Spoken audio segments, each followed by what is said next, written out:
Hello, everyone. Hello, hello. Welcome back for day 2 of this Adobe Live. I'm your host, Fabiola Lara. Thank you for joining us for part 2 of this stream with creative director and artist, Melissa Showers. Melissa, are you ready for another day of character design? I am. I'm so excited to be back, Fabiola. Day 2 is going to be so much fun, and I can't wait to share what I'm going to be drawing today for another character design. It's going to be amazing. But before we get started, check out the Creative Cloud Express streams on Monday and Tuesday mornings. This week, Voodoo Val will show you how to get started in the easy to use app.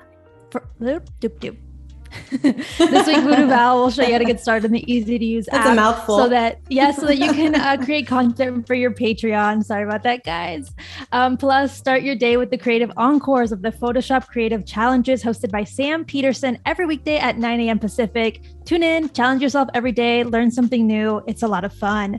Now, if you're joining us from YouTube, please come on over to Behance. You just head over to behance.net/Adobe Live.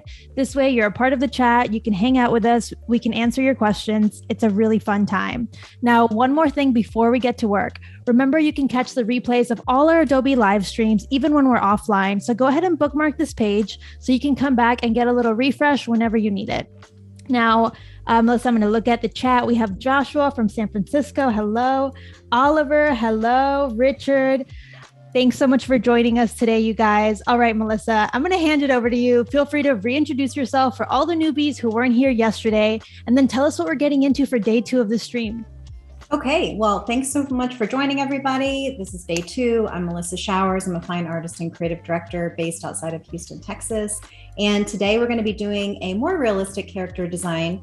And I just wanted to quickly show you on my Behance page, which I'm very active on, just a few more of my illustrations and projects. I'm actually going to be stealing some glory from one of my paintings that is going to be part of the painting today. This is a more realistic drawing. We're not going to get this realistic today. However, I stole her lips and I used them for my character design today. So I figured I drew them. Work smarter, not harder. Didn't want to have to draw them again. They were great. And so you'll get to see that if you stay tuned. And I'll show you how I brought those in and created the new lips for my new character design today. I'm so pumped to see this entire process. It's different from yesterday's stream. Mm-hmm. And for anyone who's interested in learning about painting on the iPad, this is an excellent stream to watch. Melissa, I'm sure, is going to share so much that you can just quickly accomplish with Adobe Fresco. Okay, so it looks like we're here. We're ready to start painting. We're here. Tell us where we get started. Yes, so this is Adobe Fresco on the iPad. A couple of you guys asked questions yesterday. I noticed on YouTube what kind of an iPad I have. So I have the 12.9-inch iPad Pro, but Fresco is compatible, I believe, with any iPad version, and it's also free. So I downloaded Fresco probably 7 months ago, and I've really enjoyed just exploring the different brushes and being able to do like a cross between vector and pixel. So today I'm going to share my process for a mainly vector drawn converted to pixel realistic piece. And this reference photo here is actually from Creative Cloud Express. I think you guys should check it out if you've never used Creative Cloud Express. It's a really cool way to post your social very easily. You have a lot of access to different Adobe stock photos that they bring in for you. And whenever I'm choosing my reference photos, I just try to find something interesting that kind of connects with me. And I always love like a floral look on, you know, a portrait picture. And this one was kind of stylized already. So I thought that it would be a good reference photo to start with. Yes, that photo is really beautiful. And there's like so much going on. And I don't know about you, but I love drawing flowers and stuff like that. Yes, Do you too? I do. I absolutely love It's drawing just like flowers. organic shapes. It's so Yes, fun. You can't go so fun. wrong. It's Yeah. especially when you're contrasting it with something realistic, right? Yep. That you do have to pay attention to like proportions and all that kind of stuff. Yep. And this one is not exactly like the reference photo. I just wanted to have like a great idea of proportions, and I hate drawing hands. As you can see, Yes. I hid them in her hair, but I can't, I cannot wrap my heart around drawing hands. But however, you'll see in the process, I did draw them, but I ended up hiding them with the hair anyways. So as I take you through the process, you'll get to see a little peek. Okay. I feel like that's, there are things that artists hate to draw: hands, bikes, cars, yeah. Sometimes shoes, but less controversial. But yeah, these are the things. If you can avoid drawing them, I don't blame you. Yeah, it's just no good. It's no good. Yeah. Let us know in the chat if there's any specific thing you try to avoid drawing. Yeah, I would love to hear, because I think everybody's got their thing that they don't like to draw. So if you see my work, you'll notice everyone has hands in pockets, and I'll draw shoes, but I won't draw bare feet. Yeah. I love that. That's so funny. I know. I think hands, if I can avoid it, I'm doing it. Yeah, exactly. I'm doing it. Exactly. Why not? So what's cool about Adobe Fresco as well is that you can bring it into Photoshop. And a lot of times I'll finish my pieces out in Photoshop, but the layers don't merge back in the same way when you bring it back into Fresco. So what I did was I finished this piece in Photoshop, exported the PNG, and brought it back into Fresco. And then I continued to draw on top of it, which is a really cool way to use both programs, but you don't have to necessarily finish off in Photoshop. So I'm just gonna hide that layer. And I'm gonna hide my background layers, my flowers. I have a lot more layers here, but I'm just gonna get started here with the sketch layer. Gorgeous. I know we're using the blue. Yes. Can you give us a little recap as to why you like to use blue for anyone who might have missed it in yesterday's stream? Sure. So we had a great question yesterday about why do I use this blue pencil? And when I was growing up and going to art lessons when I was young, my art teacher, Mr. Carney, I think he's probably not with us anymore, but he was my first art teacher, was amazing. He gave me a blue pencil and he said, get started with this. And it just feels familiar to me. Fresco does a great job with the texture of their pencils and their brushes. So I just used the pencil tool in Fresco, and it's really smooth, and it's just like, you can really push hard and get a really dark line, or you can go a lot lighter and do some shading. So it gives you that really beautiful texture of an actual pencil. So it feels really familiar and traditional. And I really like to, play around with the different opacities of the flow. So if you're just going to do some like light shading, you can make it a little bit lighter. So it's really cool. And all the brushes are great in Fresco. I love how pressure sensitive that one is, because you are getting kind of those chunkier, like wider strokes. And then also you could also get more precise. So that's really cool, and definitely lends itself to being a good sketch pencil. Yeah. And it's, when you're drawing with your pencil and you put it to the side is when that happens with that thicker stroke. And so it feels just like a pencil, pretty close to a pencil. So this is kind of where I start. So I have my reference photo up on the right-hand corner, and then this is the first reference layer that I already completed. So I'm going to drop the opacity. I always start with, basic shapes just to get the proportions going and get a good silhouette going whenever I start drawing something from the beginning. Which is really smart. That way you don't end up kind of drawing something a little wonky and you're already halfway through the drawing. I feel like skipping this stage, it always feels like you want to skip this stage and just go for it, especially if you've been creating art for a long time. You're like, surely in my mind, I get it. But if you skip it, then you'll pay for it later. It is so true. And, I think that we talked a lot about that yesterday, just being patient. And, as you grow as an artist, you really kind of have to push yourself sometimes to finish things. And for me, it's really much easier for me to finish something if I start like with all the right steps in the very beginning. So this is definitely a crucial step for me.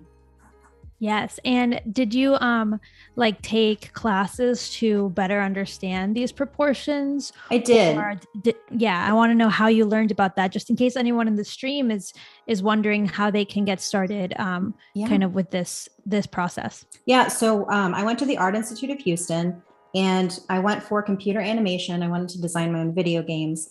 And you start like with your academics that first year. You can test out of a lot of them, which I tested out a few. And then if the first year is basically all fine art and anatomy. So we had live models coming in and we were drawing in these workshops for hours. I mean, it was like a dream come true. And so that really helped me like try to learn how to draw a little more realistic and not so stylized, because I just naturally have like this line quality of being very stylized. So I really have to like push myself if I'm trying to go for something that's not so perfect, Right. or just stylized, to really just like get loose and start with these really important like proportions and shapes. And when you're doing these live drawing classes, you are pushed to go in like short periods of time. So sometimes they'll say, do a quick 3-minute sketch, do a 5-minute sketch, and then do a 10-minute sketch. And then it really helps like kind of loosen you up. Yes, yes. And I think even if you have a very defined style, learning kind of realistic techniques can help your style kind of evolve, or even just get a little Yes. faster, fine tune it as you get a better eye for just like the figure or proportions or whatever it may be. It will definitely help you either way. But yeah, those Yes. classes are always, they feel very intense in the moment, I feel like, because those time limits go by so fast. They do. But it is really fun. They go by fast, and then you have people like looking over your shoulder and you're like, oh, is their work better than mine? And then you have to like stop comparing yourself. So yeah, it can get that way. But you know what? It's like going to an art school, it was like a bunch of art nerds, and I'm an art nerd. So I never really felt that pressure. I just did that to myself, right? So everyone was so nice. And I do feel like the time limit kind of sets like a like some sort of standard, right? Like, okay, we're all just going to spend 3 minutes, right? So whatever you can do in 3 minutes, feels like there's less pressure, as opposed to like a take home drawing where someone might have spent the entire, last 2 weeks on it and you only spent a week on it. Yeah. And then you're really comparing yourself. Yeah, exactly. We have an amazing question here from Elizabeth Slim. Welcome back, Elizabeth. I'm pretty sure you were here yesterday. So thank you for joining us. Since you say you're so stylized, how long did it take you to adapt to these more realistic drawings? So it's really taken me a long time. I mean, you can see the progression on my Behance page when I started drawing, kind of tackling that more realistic approach. I would say, it's kind of an interesting question, because part of the answer is like my whole life up until now, right? But I actively started trying really in the last, I would say, year. So I think in the last 6 months, I've seen like a huge change in my capabilities, which is so interesting because, when you're an artist most of your life, you see these milestones and you're like, okay, I'm getting better. But when you actually really take the time to practice every day and really focus and, look at other people's stuff and push yourself, it can come a lot quicker sometimes. Yes, I totally agree. I think like you said, for many artists, it's like a lifetime of work, but there's definitely these like concentrated periods of study that kind of like up level your skills, up level your practice, and kind of get you there a little bit faster, even though you've always kind of been maybe drawing or sketching or, playing with different creative mediums. It takes those like intensives to really get there. So it's cool to see that you were able to kind of push yourself to this kind of side of drawing from. Thank you. I am like putting stylized and realistic opposite of each other for some reason, but and you can combine them too, but it really is like, I see people like on TikTok. I know you have a TikTok page. TikTok. Yeah, I know. Yes. I do. Yeah. And I always watch these amazing artists that do these like giant drawings and they're so realistic that I'm like, how in the world how is that real? And yes, those photorealistic drawings that take yes. they have to take months. I can only imagine. And it's like, when you have like a studio space, it's great because then you can like leave all your stuff out. So different than digital where, I could take this with me anywhere and I can just draw, Yeah, right? it's a whole other experience for sure. It really is. But I think both equally valuable. Yes. They both have their place in the world for sure. Yes. I definitely feel like after I practice a lot digitally, then I'm kind of inclined to want to go back to traditional and re-explore some themes. So it's really interesting how they can kind of play together. Yeah, I know you have a lot of illustrations. I've been seeing some of your stuff drawing in Spanish. Yeah. So are those digital or are those hand drawn?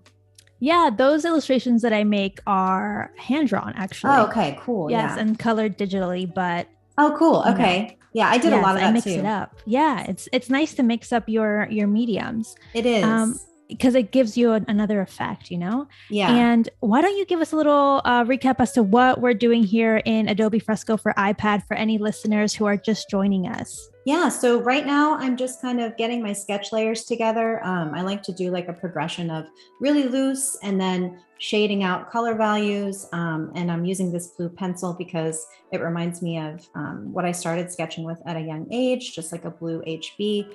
And it's just like a great texture that the Fresco brush gives you. It feels like a pencil.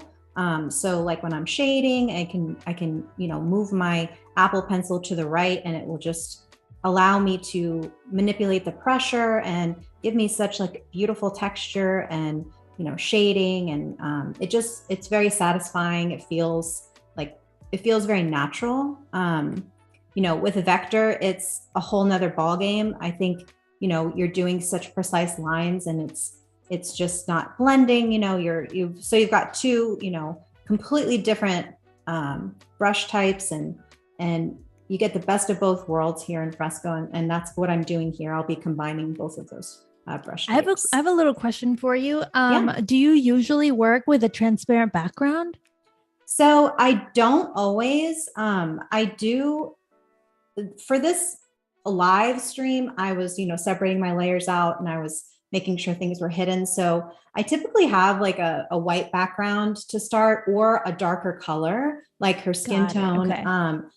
It helps to feel a little more finished before it's finished too, especially if I'm sketching on top of like a darker color. Yeah. It also gives me ideas of like maybe what background color I want to use eventually. But for this live, I'm just so happen to be Gotcha. I wasn't sure if it was like a specific technique, like you like to be able to see the transparencies as opposed to having like the white background can sometimes kill the different gradients a little bit. Yeah, it can. So I was just curious there. Everyone always has like these little things that they do in their process. And I'm like, wait, why are you doing that way? And like, because I want to know exactly what you're thinking here. Yeah, that's a good question. I mean, I think it's actually, as I'm drawing right now, it's actually kind of nice because it's not distracting at all. Like you mentioned, the white can kind of askew things a little bit. You don't get to see fully, all the different opacities of the brush and how hard you're pushing for the pressure. And so it kind of feels a little organic, even though it's the typical checkerboard background. Yes, but at the same time, I feel like sometimes by drawing like this, you can make sure that you're not drawing accidentally on a white layer, which Absolutely. Can happen and then be devastating. Absolutely. Yes. Because I hate when I accidentally draw on the wrong layer and now I have to redo it or try and separate it in some weird way. But yes. This way you ensure that you're working on that single layer, even though I can tell here that you're working in layers within the sketch. Is that right? I am. I'm just trying to show the progression of, so you can see here, like the first loose layer, see how her shoulder's like up here. So, I'm now like kind of refining her proportions a little bit better, deciding like where things are going to land before I go to color and vector, just to make sure that things look right. The silhouette looks right. So that's kind of where I'm at right now with this progression. Yes. picking Take out your where the time shadows go. sketching and getting it right before you start getting into the Yes. details, especially with this illustration or drawing or digital painting, where you don't want to end up doing something super realistic, but kind of off. Yeah, You know? exactly. Yes. There's this great question here from Deepti Krishna. Welcome back, Deepti. Hi. Any tips for a great character design?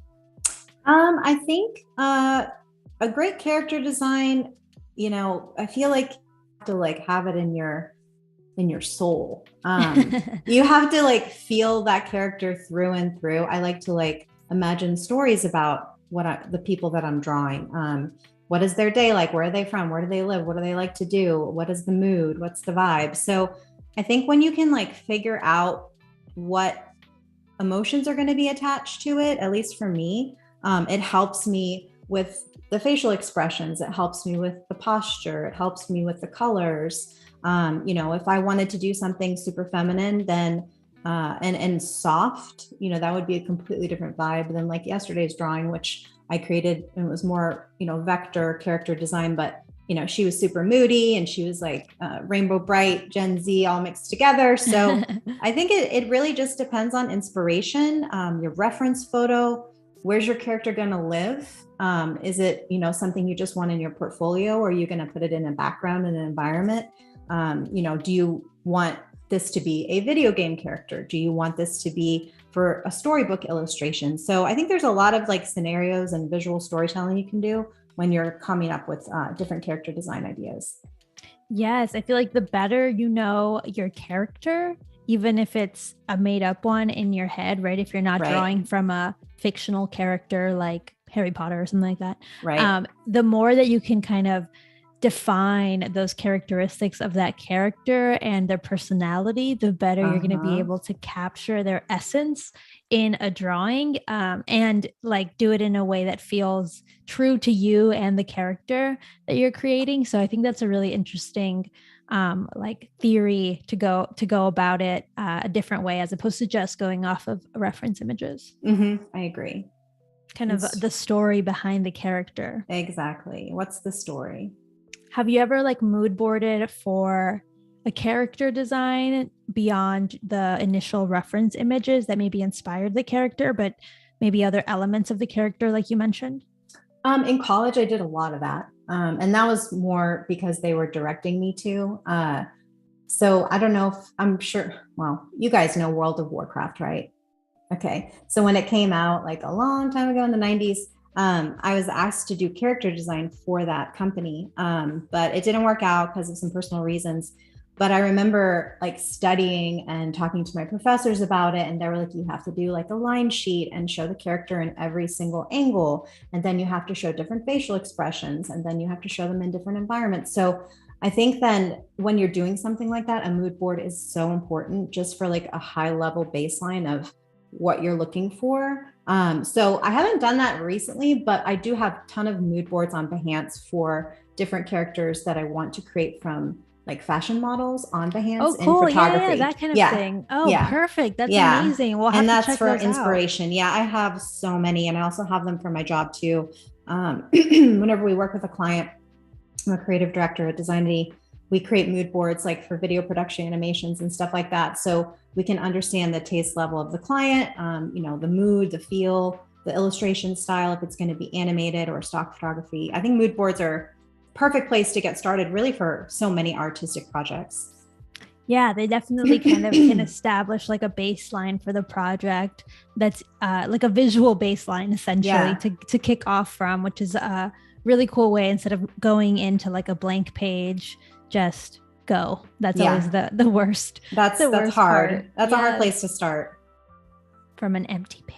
Yeah, from an empty page. The threat of a blank page sometimes. It can be overwhelming. Yes, that's one of the cool things too about Fresco, is that you can start with like a pink page or a green page and just start coloring it. That way you kind of ruin the paper before you start, get a little less precious with it, loosen up. I agree. And you don't have to worry. You can always undo.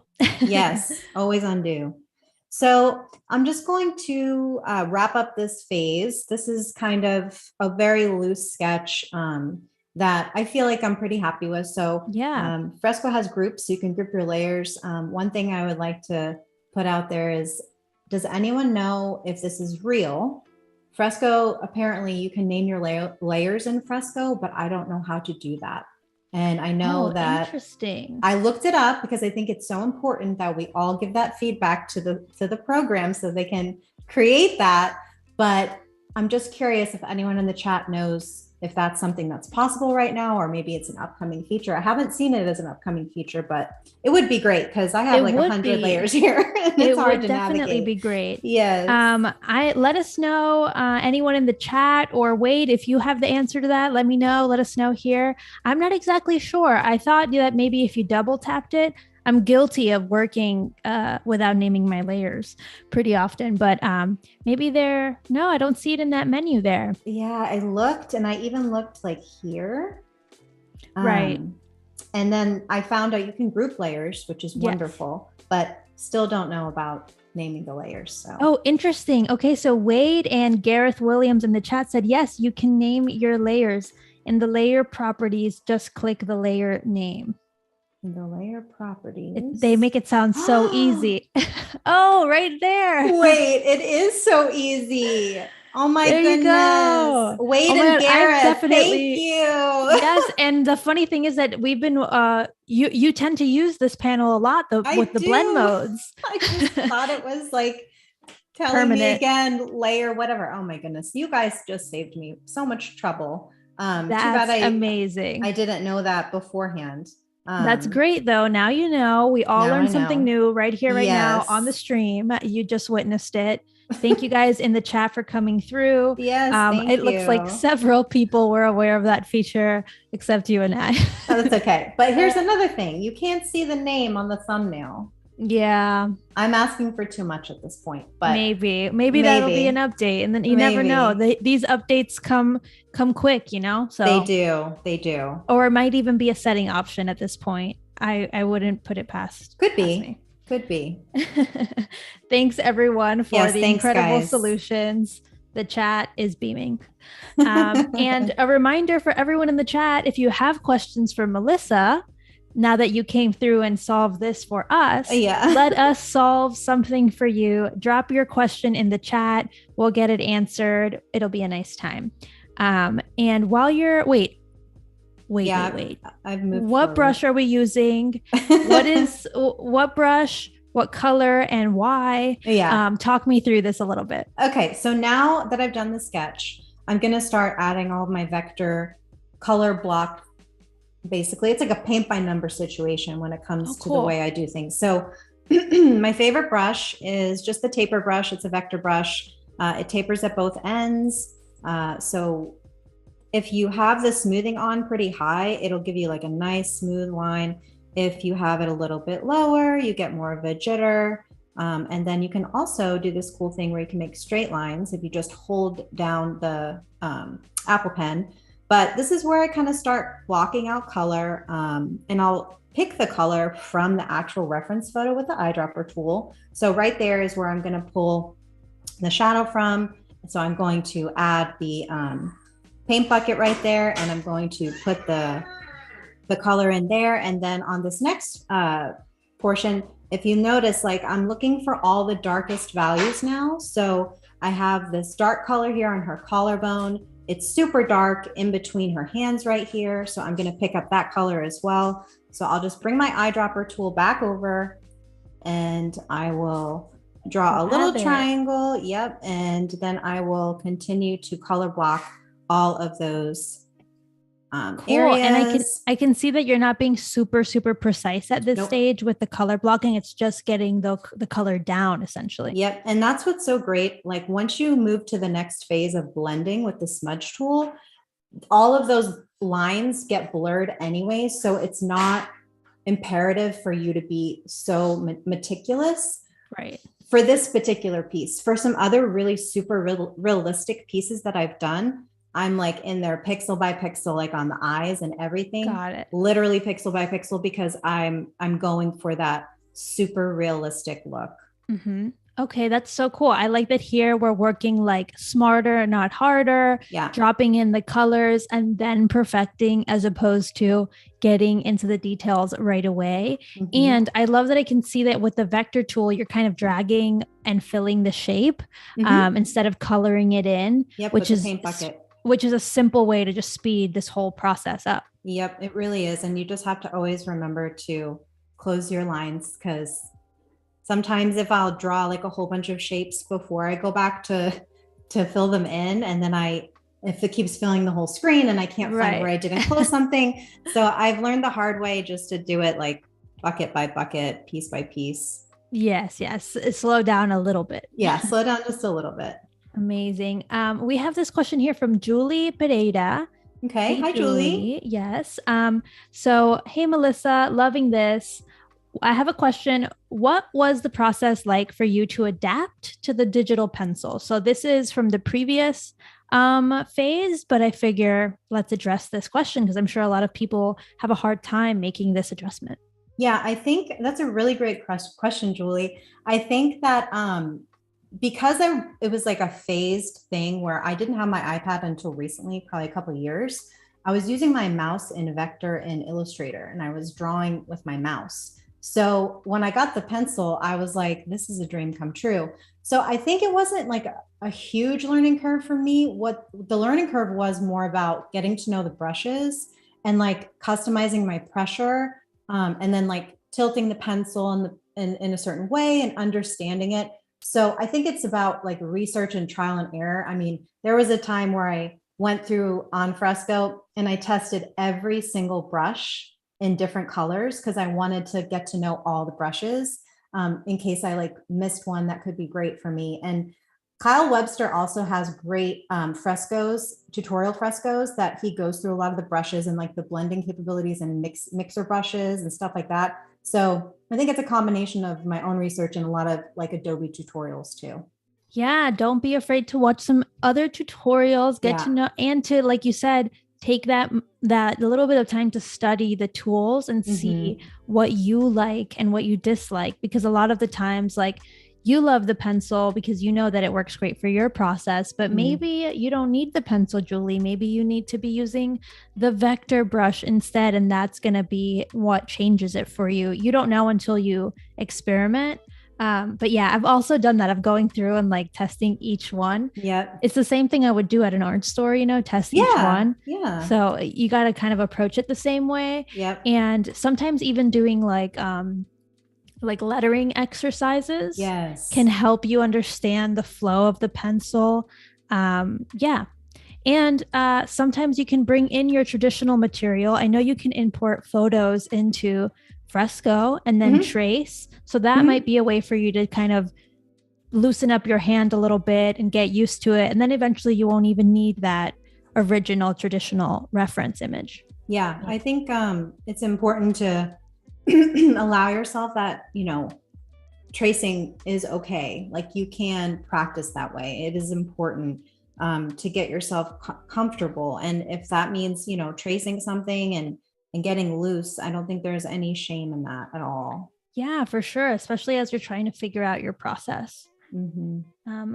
I'm in the chat. Becca Smith makes a comment that she's still trying to figure out the ideal Fresco workflow because they can't get used to the pressure settings.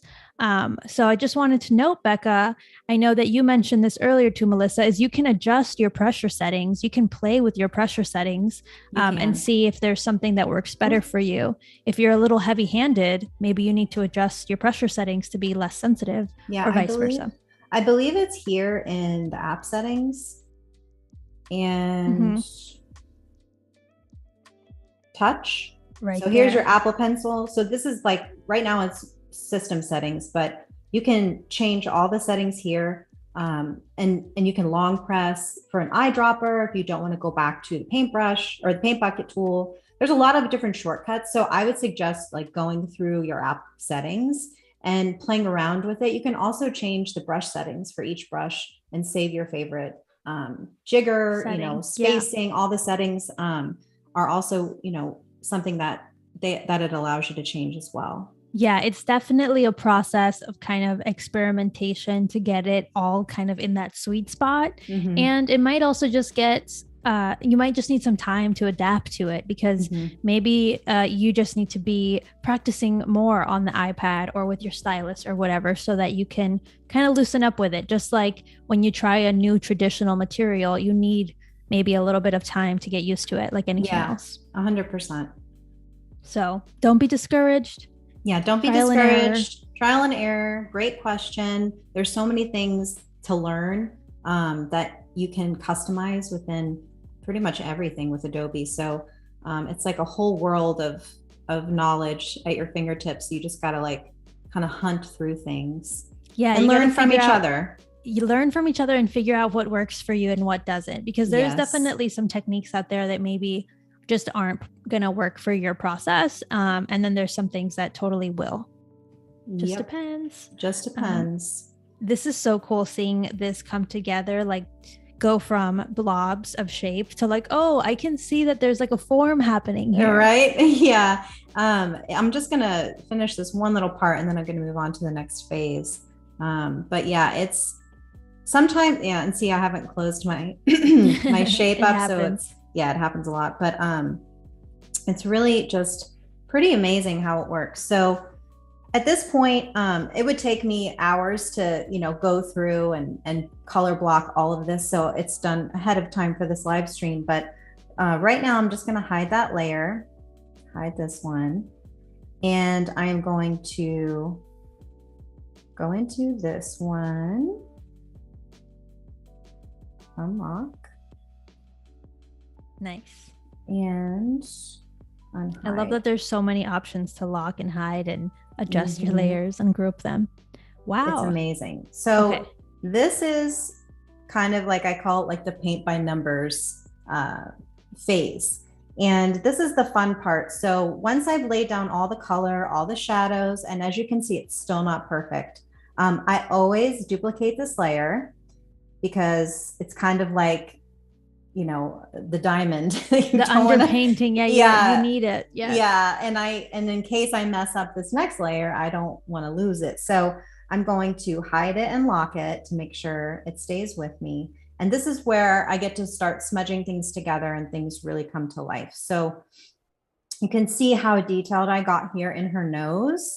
And also these are the lips that I stole from the other painting. So I'm just going to show you guys. So this is the other painting. I just brought it in here. I exported it from Fresco and I was like, you know what? I drew her lips first and I had her mouth closed and it was just like annoying. I didn't like the way it looked. So I was like, you know what? I've done some realistic lips from this other painting that I love.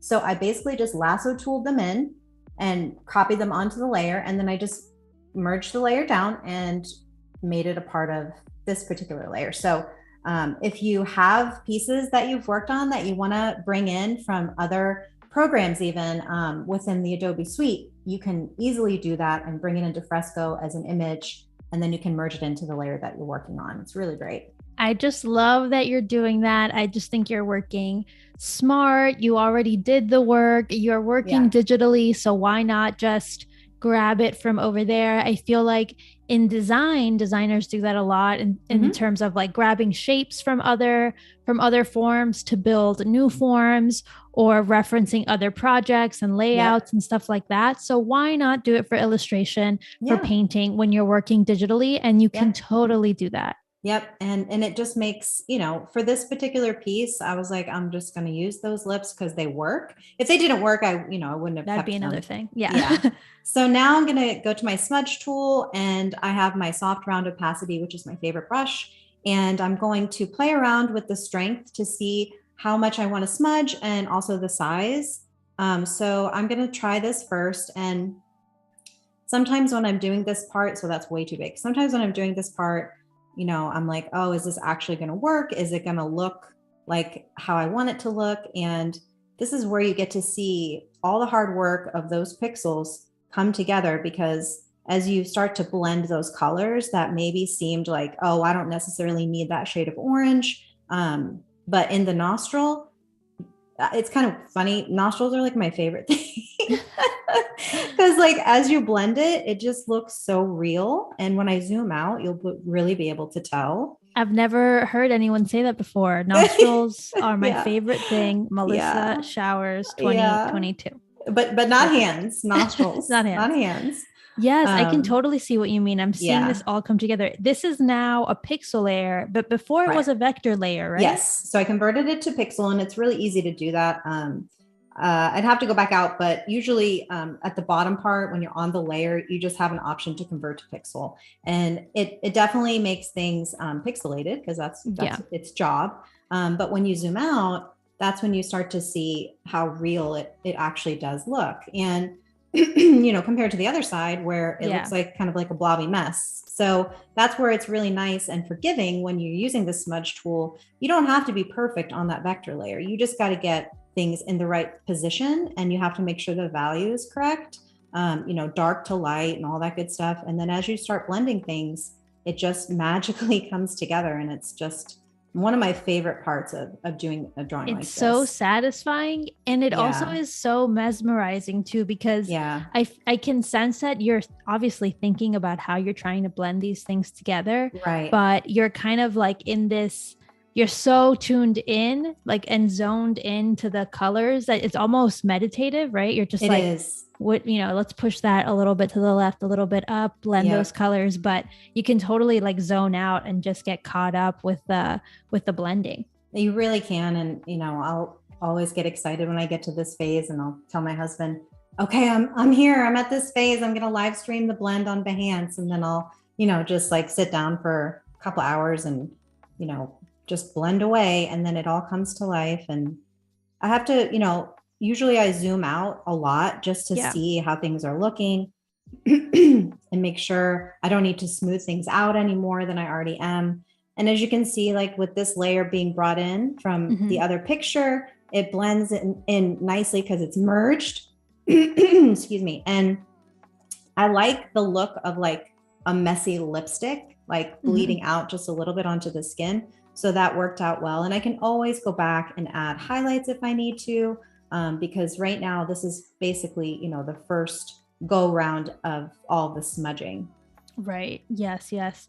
Yeah. I feel like, how do you keep yourself from blending, quote unquote, incorrectly, like over blending, or maybe accidentally pushing a little bit of highlight into a space that needed shadow? Like what kind of things are you thinking about to prevent that from happening? Well, I'm looking at the line edges, like of all of the color blocks.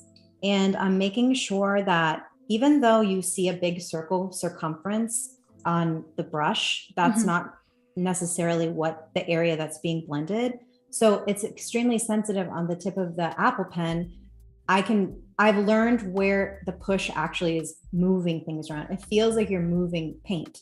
And it also helps to adjust the strength here. Because one thing that happens is if you have the strength up really high and you go really fast, it gives you this like skipped look. Yeah. So you have to like be very gentle and adjust. It can look a little liquidy as opposed to like blurred. Yeah. Yeah. And the bigger brush you have, the smoother all those colors will come together. So I have to play back and forth with size. Like if I look here, like I definitely don't want it to look so detailed in that spot. So I'm going to up my pressure and I'm going to up the size of my brush and I'm going to go much bigger over here and more zoomed out. So it looks more contoured. Yeah. I do think that it's kind of reminding me of like makeup application a little bit, right? I mean, the parallels between figure drawing and makeup application, I feel like they're right next to each other. The different techniques, It's funny because like, if you're watching someone put makeup on and they're contouring their face like crazy, this is basically like a giant contour before you get your sponge and start blending. That's really all it is. And it just is a reminder of like how many different colors are on all of our bodies and our faces and how it's never just one shade. It's so many different shades. Yes. And how they all like kind of just gently move from one to another, Yeah. and give you that suggestion of volume. Mhm. And that's why makeup artists are able to do like crazy magician level sorcery Yes. on faces sometimes too. Yes. Oh, another great question here from Elizabeth Slim. Yes. What's the fastest you've ever blended a drawing? Probably 2 hours. Wow, that's very fast. And I know I've blended this one probably a little bit faster, but this drawing is more like I'm just blending her body, but a face, like a big realistic drawing, probably 2 hours, because I probably had no patience and I just couldn't wait to see what it would look like. Yeah. But that doesn't mean I didn't go back and like fix everything that I maybe rushed through. But Well, thank you for that question. Yeah, Elizabeth, that's a great question. Yeah, it is very, very fast. I do feel like once you are familiar with your process, like anything else, you Yes. can learn to speed it up. Mhm. And like, what areas you need to be precious with, like probably Right. the nose, the lips. But for these bigger areas like the forehead and the cheeks, you may be able to work a little faster since you're not adding a ton of details there. So there is like, some wiggle room there. You learn to I'm sure you've learned to figure out what places you can afford to kind of shave your time down. Yeah, exactly. And what places like deserve a little more attention, like the nostrils. Like for this part, it's going to be a much bigger blend because we're just doing, her skin tone, and there's not a whole lot of different color gradations here. And I don't want anything to look like too separate. So I'm going to make sure that I use like a bigger brush. So neat, so satisfying to see. I'm going to give you guys a little reminder. If you're tuning in from YouTube, come on over and join us on Behance. What are you doing? Get out of there. Come over here. Come join us in the chat. We have an amazing community on Behance. And of course, we're taking your questions. So join the chat and get your questions answered. And that way you don't have to leave without, with a little question still bugging you at night. You can get it resolved right here, right now. And for anyone who's just tuning in, we are with Melissa. We're here with Melissa Showers. She's showing us her character design process using Adobe Fresco for the iPad. In case you're wondering, where are we? What is this program? It's Adobe Fresco. You can download it for your iPad and get started with this technique. Right now, you are beautifully brushing out that bicep. And I am just surprised that I knew that muscle group because I wasn't sure if it was going to come out. You did a great job.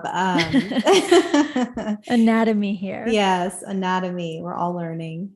Definitely. Yeah. So can you tell us how you got started with your creative career for those who are wondering how they can get started and want to find kind of their way into the creative space? I know that you mentioned that now you are a creative director at Designity. And so I was just curious, what has been your path and what advice do you have for those who want to break in? Sure. I started drawing when I was super young.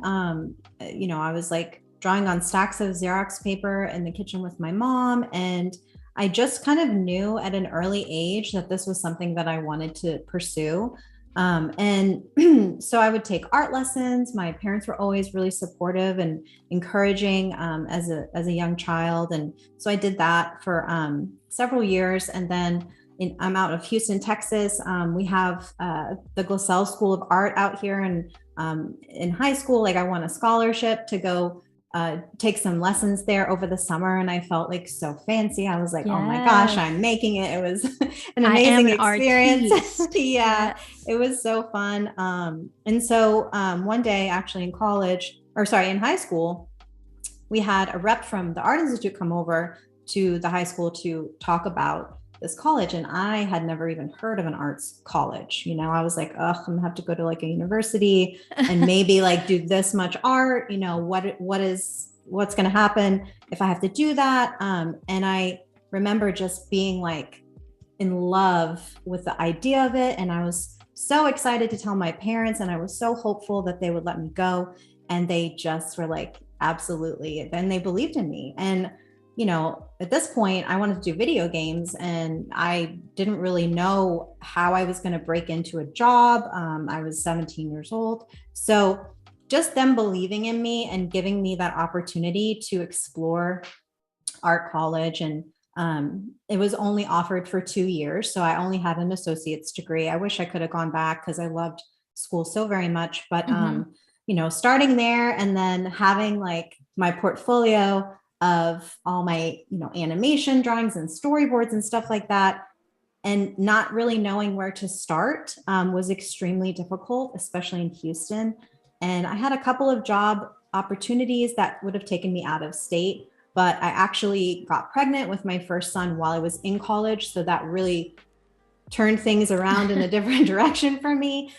So I had a lot of things to like figure out. So I stayed here in Houston and I tried to build a graphic design portfolio that was the most hideous portfolio you would have ever seen. And now I am like, you are ruthless with yourself. Well, I'm just saying, like, because I vet a lot of emerging designers in college now for my job because I'm involved in some hiring, and their portfolios are incredible. And I'm like thinking about how mine was so horrible, but it was a different time, it was, the different web tools available. It was a different time. And I appreciate you saying that. Cut yourself some slack there. Yeah, I know. And I think it's also because I wasn't trained in graphic design. It was animation, but I knew like the only way I could different eye. Yeah. Yeah. The only way I could find a job is if I did graphic design, right? Because I had to get in somewhere if I wanted to use that creativity. So I did a lot of like corporate stuff for about 20 years. I was marketing director for like 2 different firms, and it was great. I mean, I was able to use my creative abilities and some leadership and, learn a whole lot. But when I found Designity and saw like what it had to offer for creative directors, an opportunity to work across so many different project types, I was like, oh, I have to look into this. And it's allowed me to just like learn so much and dabble in things that I wouldn't have necessarily before, because we offer so many different creative services to clients. And I get to lead all these designers on my different teams. So it's really helped. So I feel like, it's very common for you to start not where you want to be as an artist. It's easier now as a creative, I think, to find jobs just because technology has just allowed it. And it's so much more of a necessity since the pandemic. People are all about visual storytelling and marketing. Yes. So it's created a lot more opportunity. So I think it's just, you just can't give up and you just have to keep pushing forward and not settle. But also be patient at the same time, which can be really hard to do when you're young. So yes, of course. But I think you're like living proof that it's never too late to like pivot just slightly to go more towards what you wanted. I mean, I know you were in the creative space already, but then when you took this role as a creative director, it really kind of immersed you further. And so it's never too late for to go after those opportunities and to keep kind of inching towards your dream, even if it feels like you're not going at the pace you think you should be going at, right? Because there's a lot of that self pressure and self criticism to be like further along. But with persistence, you can still ultimately get there. Yeah, absolutely can. And It doesn't matter. I mean, obviously, the faster, everyone wants everything done faster, but as long as you get there, that is the biggest challenge. Yeah, and it's easy to have like imposter syndrome, right? Like as I'm drawing this thumb, I'm like, oh my gosh, this is a horrible thumb. But I'm going to cover it with hair, so it's not going to matter. There's always, we are always improving our work. Every artist is self-critical of their own work. So self-critical. Otherwise you would never improve. But like everyone else views it with a lot more, like it is a lot nicer, I think, than you are with your own work. Like, I think it looks fine. You just have to suggest a thumb and I'm going to be satisfied. Well, thank you, Fabiola. I appreciate that. I definitely can be self-deprecating, but it's also like, I think it's good to like have some of that humility. Yes, I do agree with that. It puts a little less pressure on you because we're all just human, right? And when I first was asked to do this live, I was so nervous, and I'm still nervous even right now. But I watched like your lives. I watched some other hosts, and all the artists were so nice, so casual, not pretentious, just being real. And I think that's what this community is all about. And that's what people want to hear. They want to feel like they can relate. Exactly. We want to break down like whatever taboos you have built up in your head, whatever pressure, whatever you think an artist has to be. It doesn't have to be that way. You can be an artist just as yourself, whatever your skill level, and just constantly improving it. That's true. And it's embraced here, I think, which is really nice. Yes, exactly. Really, really nice.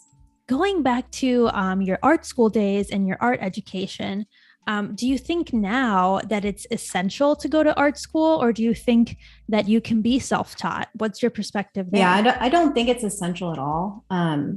I think college is great. And I think some people, want that experience. And I think that it's a huge accomplishment and it can be extremely valuable for a lot of people. I don't think it's necessarily a necessity anymore. I think that there's so many ways that you can learn and get certifications without college. And you don't need to always have that 4-year degree, especially with design. I mean, I can only speak from experience when I'm, looking at different creatives to hire. We look at their portfolios, we look at their presentation skills, we look at their time management, all these different life skills that I think are so important, that they're soft skills that are never really taught in school. So I think if you can learn a lot of those extremely valuable soft skills, in addition to, learning all the Adobe programs and learning one specific type of maybe marketing avenue that, you wanted to follow. You can do that with so many different tutorials now that are available, that can be really cheap. Like, you don't need to spend a lot of money. You just need to have like a good workstation and a good computer. And that's where you can put your money in and invest and you can take it with you over the years. But yeah, I really don't think it's necessarily a necessity to go to college to find a good job in the creative fields. I would agree with that. It's not as essential as it used to be. And I think you can still accomplish so much being a self-taught artist or designer or creative. I mean, obviously going to school is a whole other experience, and there's so much that you can benefit from it, especially if you thrive in like a structured environment, then it's going to be amazing for you. But if you already feel compelled to reject that, then maybe there are other paths for you. So I think it's an amazing time that we're in, that we can watch these tutorials from other artists, learn their techniques, see how you can work within their style or their process to just advance your skills and see what you can do with your skills just by learning from others. So I think it's a good world to be in my opinion. It is. And now with like remote being so accepted, remote working, I mean, I think a lot of people struggle with the social interaction sometimes in a workplace and college. It's not for everybody. And I'm an introvert for sure. But I need my time away from overstimulation. That's why I love working from home. And if I need to get out, I'll do that on my own. But being in the workplace, for me, being in an office that wasn't in a creative environment in my last jobs, could be extremely overwhelming, especially when I'm the only designer and I need to just be left alone so I can design and everybody else is, in a different energy space. I mean, it's nice to socialize, but I think a lot of artists are extremely introverted and they need that like quiet focus time. And that's hard to find in a workspace. So now with all this remote working acceptance, I think it's a really great time to be alive, because COVID was a nightmare, but there were some benefits to, us waking up to see, that we don't always have to be in an office. Yeah, I think you're totally right. And I think it's funny, like artists, whether in a corporate environment or, in their own practice, need that like solo time to focus and create the work that really is like uninterrupted. And it requires a lot of introspection, right? Because your decision making in your mind, like, do I like how that thumb looks or not? And you can't really do that without having that like quiet time. And I think even in a corporate environment, it's like sometimes impossible when there are other roles that require just like, conversations or brainstorming or just different kind of muscles. So it's really funny that a lot of artists need that quiet time. Like, I think aside from these live streams, we all create very alone to ourselves. Just it's a very personal time. Yes, I agree. And it's hard to find, like, I think that's why usually creative directors are a little bit older, because you've been through like the gamut of all of these different experiences and art experiences. Yeah. And you have to be able to present well and be in front of clients. But also at the end of the day, I'm client facing all day at my job, and Wednesdays, we have no meeting Wednesdays. Thank goodness, because I'm just like in my pajamas working. It's quiet. It feels like a day off, because it's like, I need that disconnect. I need that decompression just to be able time to focus. I totally agree. Yes. So it looks like you've blended out the majority of this. Yep. Yeah. Give us an update. Where are you at with it? What are you thinking is next? Yeah. So at this point, I would still definitely, work a little bit more on the fine details, but for the sake of the live stream, I'm going to go ahead and hide that layer, and I'm going to share the layer that's already been blended. So it's obviously not going to look exactly the same, but so now I'm going to exit this group. I'm going to hide my sketch because I don't need it anymore. And then I'm going to start bringing in some other elements. And when I first did this drawing, I actually didn't have hair. I was going to do it just the way it is. And I have that on my Instagram actually. And I went back to it and I was like, I want to add some hair to her.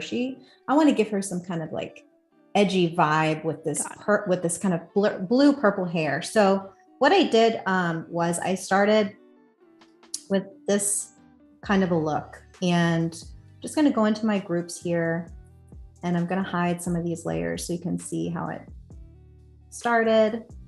Breaking it down for us, you guys.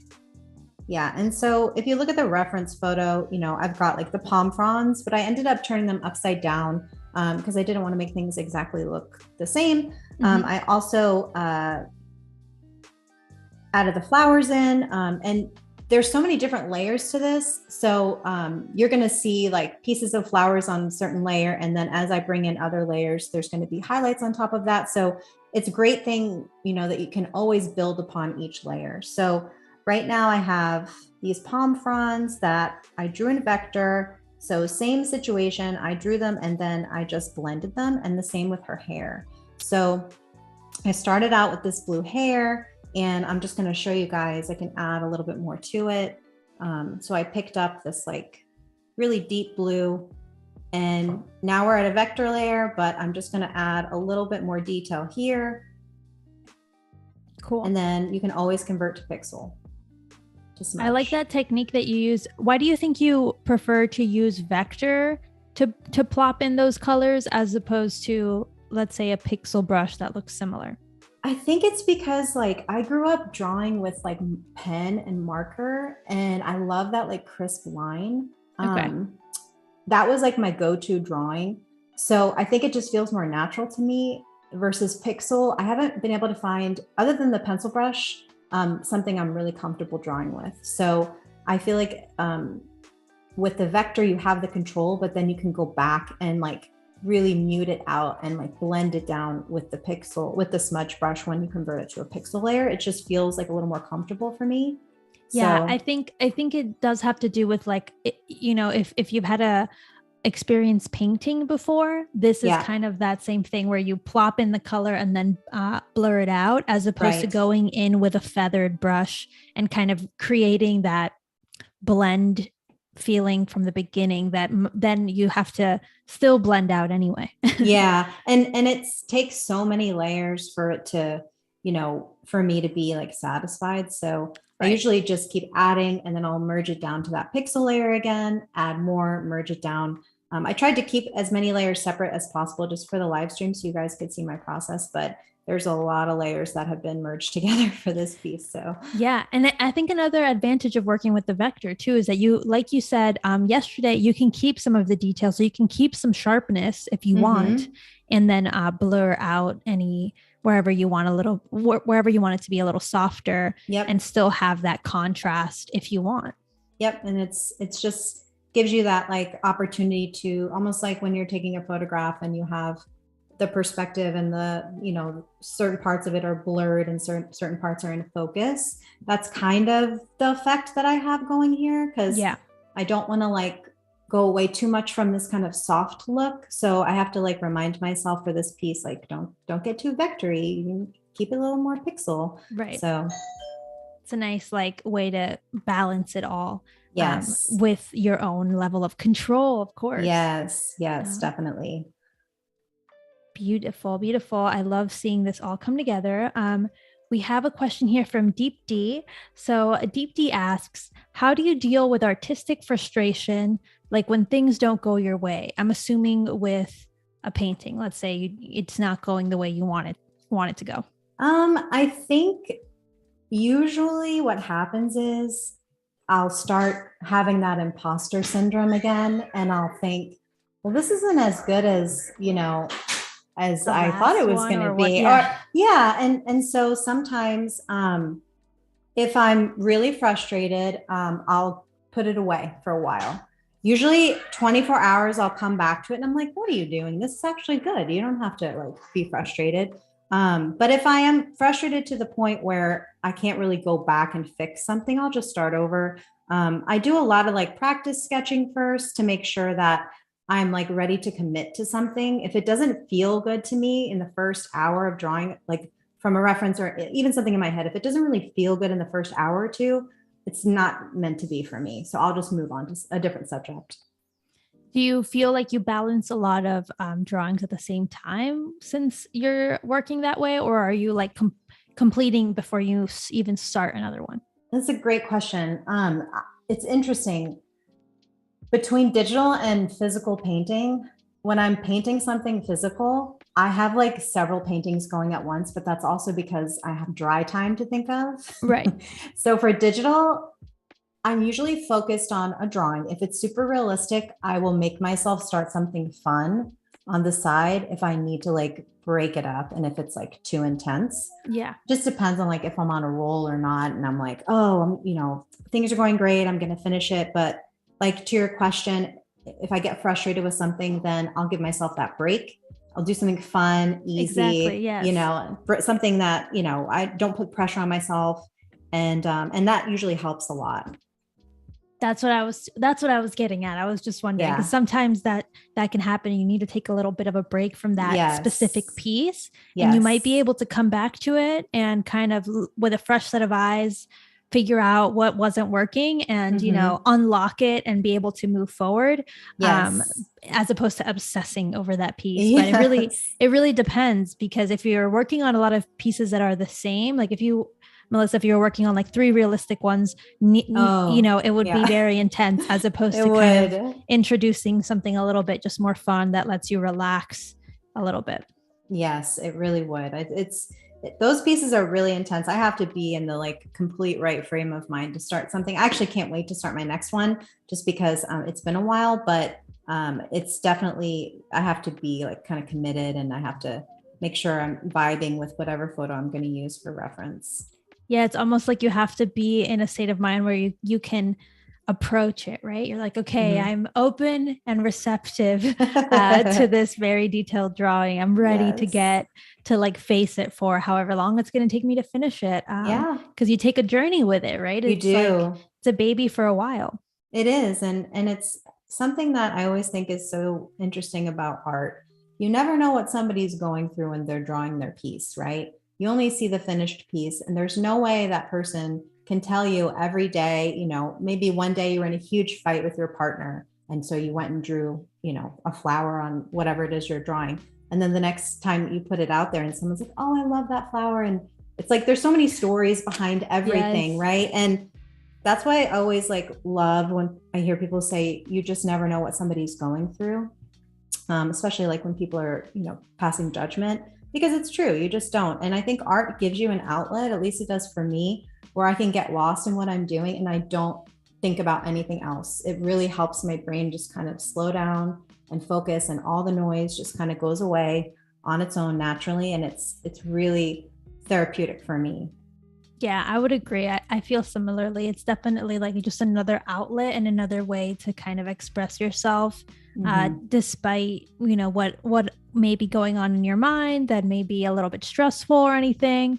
And I think the cool thing about working digitally is that when you are kind of in that space where you need a little freedom, I sometimes feel like digital gives you a little bit more flexibility to kind of relax. And so, because sometimes when I approach something, I don't know if this happens to you, when it's traditional, I'm a little bit more tense about it. Oh yeah. And so when I need like just a free creative outlet, digital is always kind of my go-to because there's just inherently less pressure. It is. And it's like, you can erase things. You're not wasting paper. It's precious paper, art supplies. It's not as expensive.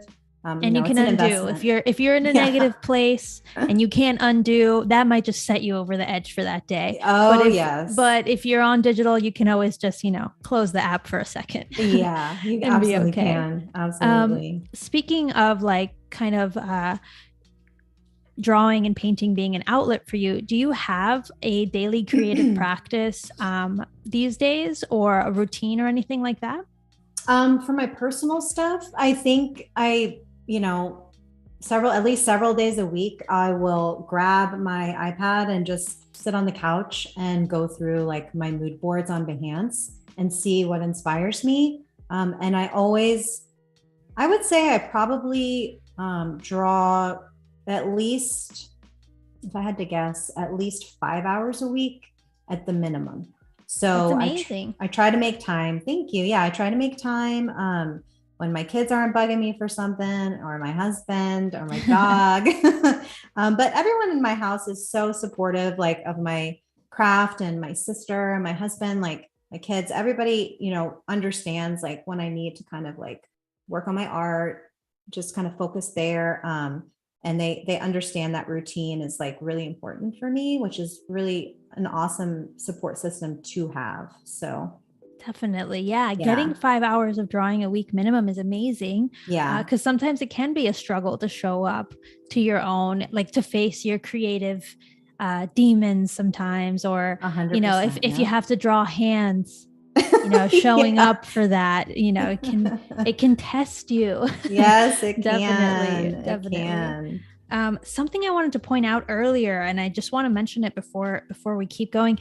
You have unlimited layers in Adobe Fresco, and I think you're really good about using different layers to make sure that you're not kind of like ruining the previous layer. You have an original, and I think that's kind of the benefit. One of the key benefits here of Adobe Fresco is you have unlimited layers regardless of your like iPad size and stuff like that. So that's really cool, and I can see you're taking advantage of that. I totally am. I'm wondering if my share screen froze. It might have frozen a little bit. We have so much going on here. Yeah, because this part was already done. So okay.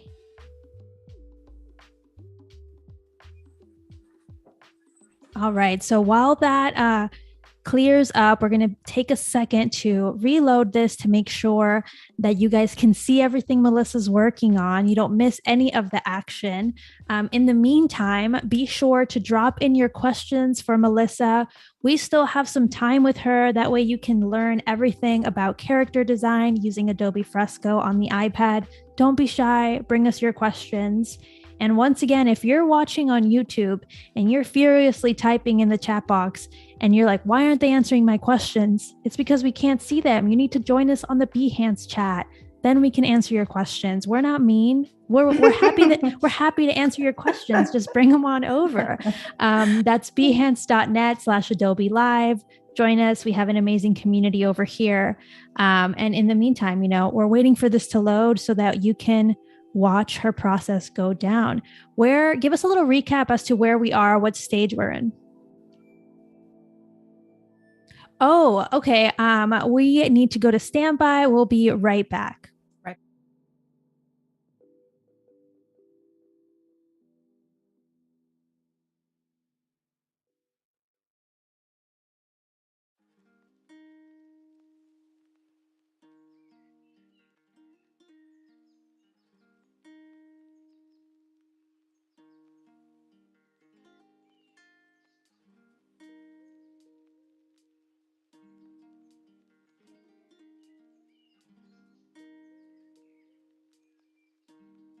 Guys, we're back. Sorry about that. We're back. We're back better than ever. Yes. We're ready to answer your questions. We're ready to show you what's next.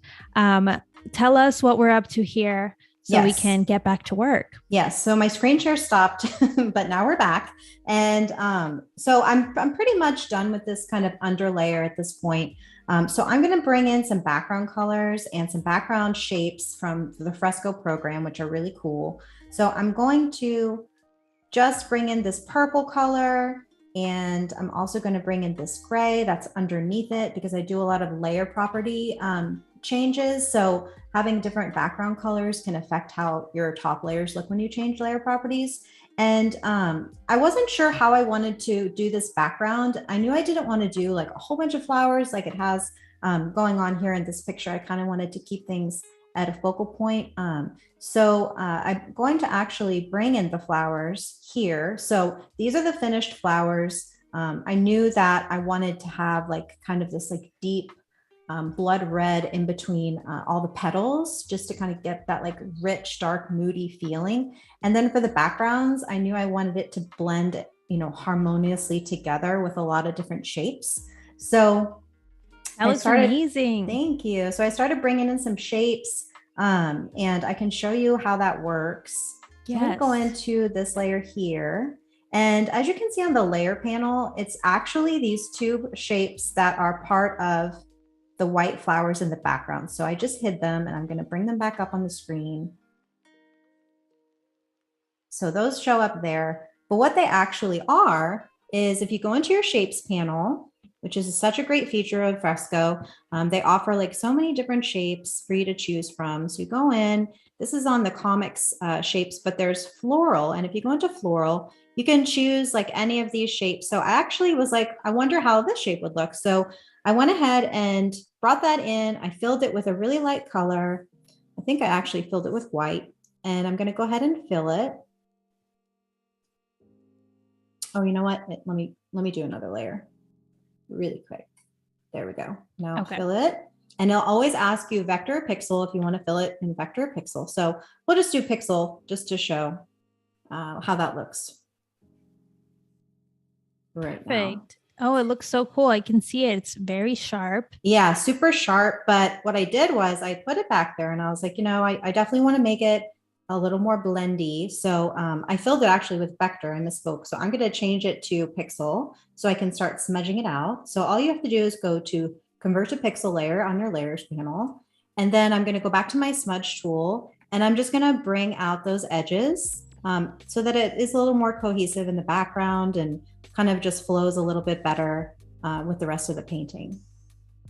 Oh, that looks so cool. That is a really good effect. Yeah, it's a cool trick. Yes, and that is so much faster than trying to create those organic shapes yourself. Mm-hmm. Here you start with kind of that like shape, and then you're able to make it more organic, kind of refine the sharpness, you know, like you were saying before that you did the same technique on the hair. You can keep some of those details, mm-hmm. but also choose to blur some out. So that is a really handy trick. It is. And it's just fun to like play around with different ideas. So I'm just going to take that one out because I landed with these two below. And then I just want to quickly show you guys the other background shapes that I used. So this entire background is just so many different shapes. So if I hide that main layer on top and I go into this group, you can see there's a bunch of different layers here. So that shape is one of my favorite shapes that I also talked about on my live yesterday. And I'll just create a new layer so you can see it, but it's this slash shape. So I'll go back into my shapes. I wonder if you could hide the body and the reference image just for a sec so we can see the shapes, because there's so many of them that I'm having my eyes having a hard time distinguishing them. Yeah, I will definitely do that. So let me just fill that. Perfect. Back out the splash shape, and I will hide all these layers so you can see. Yes, I'm just curious about this background. Okay, so now we are back in here. Let me go back in. Okay, so as you can see, oops, that is the same thing, but it's just multiplied many, many times. So what I did was I did the same effect. I went in on each of those layers and I smudged some of the edges. I changed the layer properties. So if we go into these layer properties, you can see this one's on color. But if I was to change it, like the whole feel of the entire background would be different. So there's a lot of cool opportunities for you to mess around with the color of your background or any part of your painting without actually changing the color, just by using the different blend modes and the layer properties. That is so cool. I feel like you're definitely teaching us to think a little bit differently here.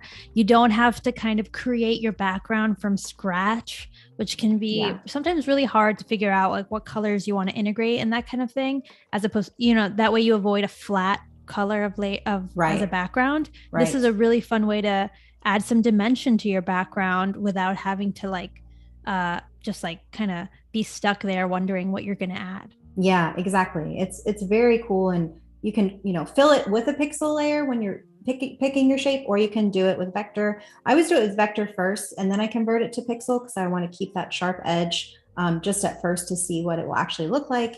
And then if you're going to fill it with different colors, you could, you're going to have to mess around with that too and figure out which pieces you want to fill in. So that's how I did the background. So I'm going to take that so out. Neat. I'm so curious. Can you show us those layers? How many do you have there? Yeah, sure. 5 of them? Yeah. So if I take them all out, I think I have 5.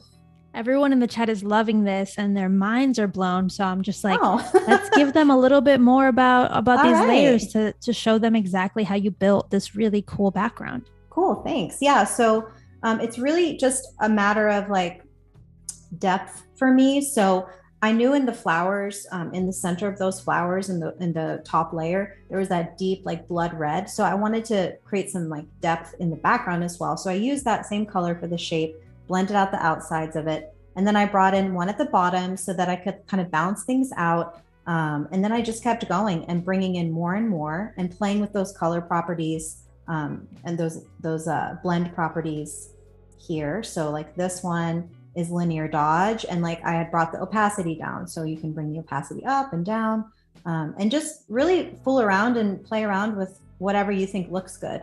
And then you can see here it's picking up all different kinds of shapes because there's so many shapes in the background, and that's because it's set to color and it's going to pick up all those multiple layers of different colors and layer properties, and you just never know what you're going to get. And that's what I love about that part of Fresco is just playing with those layer properties. And then it creates such a cool, just organic tie-dye effect. Yeah. That would be really hard to recreate if you were just with an airbrush. Yeah.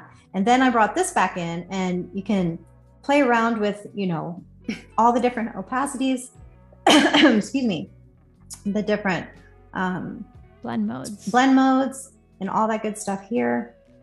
So I am going to go back to, I think I had it on lighter color. Being a magician and mixing your own little formula, or chemist mixing your own little formula for a cool background. Yeah, it's really fun. I mean, I love bringing that element into portraits. I think portraits, for me, it's a blend of abstract and, realism sometimes. Mm-hmm. So that's kind of what this one feels like to me.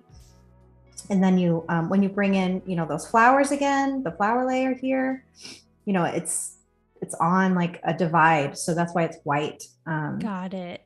Yeah. And then we'll bring her back in. Yeah. And you're adding levels of detail as well. Mm-hmm. Lots of detail. And now we bring our girl back. Yeah. And now she's back. And so at this point, this is where I decided I was going to bring her into Photoshop. And I wasn't sure if I wanted to keep her hair blue or not. So I brought her into Photoshop. I played around with the hue and the saturation and all the background layers. And I decided to make her skin tone a little bit darker. It felt like she just got back from Hawaii or something with all the flowers. And I made her hair kind of this purple color. And I just kind of switched gears, which I do a lot if I finish pieces in Photoshop. I added a lot of texture here that you can see. And that was actually from just doing a pattern overlay in one of my layers and changing it to, I think it was maybe a color dodge setting for the layer properties. So it only picked up, and it was the water pattern. So it's was this gritty, sandy, and I added some noise to it. And so you can really take it a lot further in Photoshop. And then I brought it back into Fresco, and then I added a few more things to the background, which I deleted here, and I can start working on now. Yeah, show us what things you're going to add to the background. I think it's so cool to be able to bring in your work back in from Photoshop after you edit it a little bit, and kind of be like reconsider the direction of your piece. And it's cool because you still have the original, so you can always go back to it. Yep. So it's like, there's no risk here other than time and experimentation. Yeah, the risk is minimal for sure. Yes. We have a question here from Ty King. Okay. How long did it take you to become comfortable working in Adobe Fresco? I think it probably took a few months, if I had to say. I think it's just I still have so much to learn, and I'm not even going to pretend like I know everything, but comfortable in a way of like picking out my favorite tools so far and just getting used to the way it draws. It was just a few months, and it was just a lot of practicing, like every day, basically. Yes. Yeah. I think if you really want to get into digital drawing with Adobe Fresco, if you have an iPad, then it's just a matter of putting in some time, some patience, and kind of figuring out what you want to achieve. Because sometimes, with Fresco, you can accomplish so many different styles, looks, different effects, that if you go into it without knowing what you're trying, what the end goal is, you might get really overwhelmed. But if you're recreating something you've done before, or kind of practicing letter form, something a little more simple, then you'll be able to get a grip on like the program, and then be able to accomplish whatever it is you want to accomplish. Yeah. And if you go in with like less pressure on yourself, and it's more of like, I'm just going to experiment and see how I feel, I think it also helps too, because it can be overwhelming to like learn a new program, for sure. It definitely can, especially if you're already familiar with another process. It can be like daunting to then want to, what feels like is take a step back to relearn something. But with something like Adobe Fresco, it might actually make your process a lot easier. Yeah. Or enhance your process, because there are so many cool tools, like those shape tools that Melissa showed us, the vector and pixel capabilities all in one program. Those are things that might really bring something to your work that you hadn't had the chance to explore yet. Yeah, it really has changed the way that I work, and I'm kind of just sold on it at this point. I really don't draw on anything else. I tried Procreate for a little while, and I liked it, but I don't know, I think it's something about the pencil and the way that the brushes are in Fresco, and maybe just being familiar with Adobe products for all these years, it just felt like better for me. So yeah, I think if you're really familiar with Photoshop and use any other Adobe tools, Fresco is just a no-brainer, because you can go between the apps very seamlessly, and that's going to make your kind of integration to Fresco a lot easier than anything else. Yeah, it really does. Now we just have about 2 minutes until our artist spotlight. Okay. But tell us like what you're working on here, and why you're choosing to add these details. Yeah, so I'm pretty much at the end here. Looks like, I'm happy with everything that's happened. And I drew these kind of like cool little like symbols on her arm, like a kind of like a divide overlay look. And so I'm just bringing in those in a subtle way all around the background, because it helps kind of make everything feel a little more cohesive. So I really don't have like a rhyme or reason to what I'm doing right now. I'm just kind of playing around with different lines in different places, and playing off of the existing shapes that are already in there to make them feel like a little more like the flowers, and just kind of bring everything together at the end. Yeah, I really think it kind of, the strokes really give that flower texture back into the background. I know that it's an abstract background, but it still kind of gives it that flower like connotation. Mhm. And I just think it's really cool that you keep kind of exploring those themes with your work. And somebody in the comments mentioned that the background looks like a kaleidoscope, and I would Yeah. have to agree. It does. It looks like this Yes, flowery kaleidoscope that it she's just like does. having fun in, which is Mhm. amazing. Just a heads up, everyone, once we get back from our artist spotlight, you'll have about 10 minutes more here with Melissa. So get your questions in, drop them in the chat so we can get them answered before we wrap up.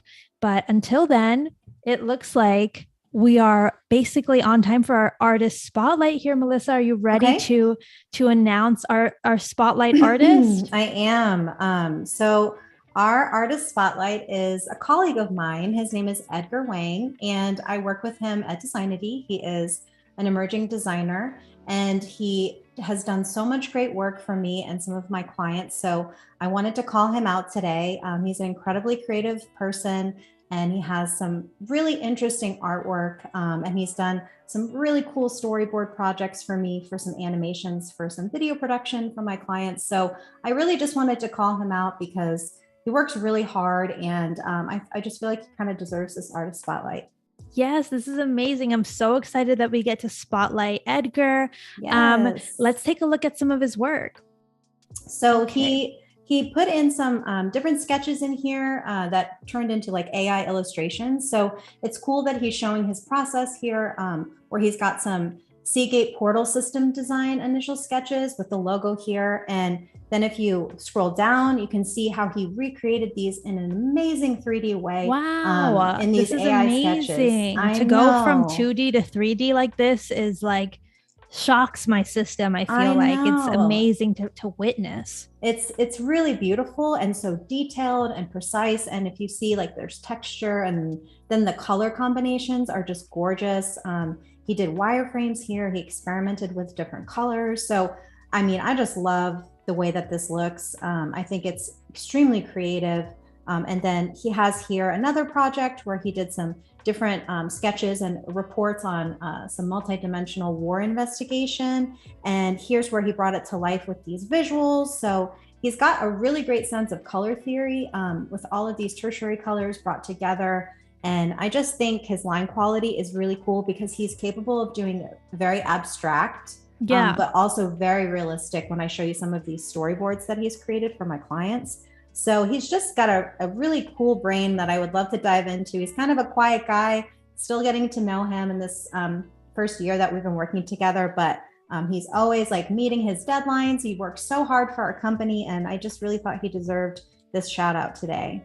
Yeah, it's really, really cool to see how he can think in like 2D, more abstract, and then also 3D. Like that takes a lot of just like brain power to be able to re envision things in 2D to 3D because there's a lot more detail, obviously, in 3D. So it's really impressive to see just that level of thinking. It really is. And we have a storyboard project. Well, it's a video project that we're working on right now, an animation project. And I'm working with Edgar and Rash, these amazing designers that I work with. And so we always have phase activities for each of these video projects. And I asked him to start doing storyboard sketches for this video animation. And I had never seen him do one of these yet. And when he turned this one out, I was just so impressed with the detail that he went into, and like the perspective of the drawings, and just really like gave a lot more than I expected in this position. So I was just really impressed. And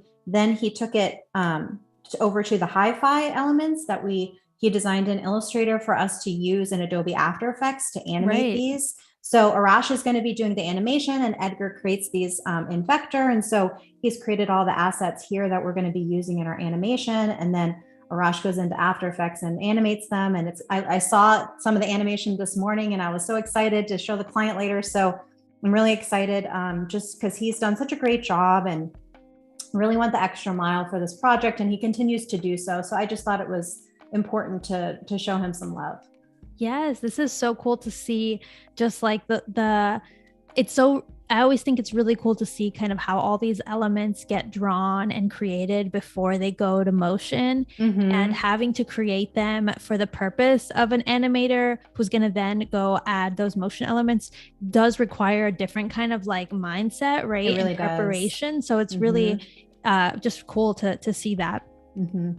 What It other really is. what other work does Edgar have? Let's take a So look. there's some other really cool things that he has here.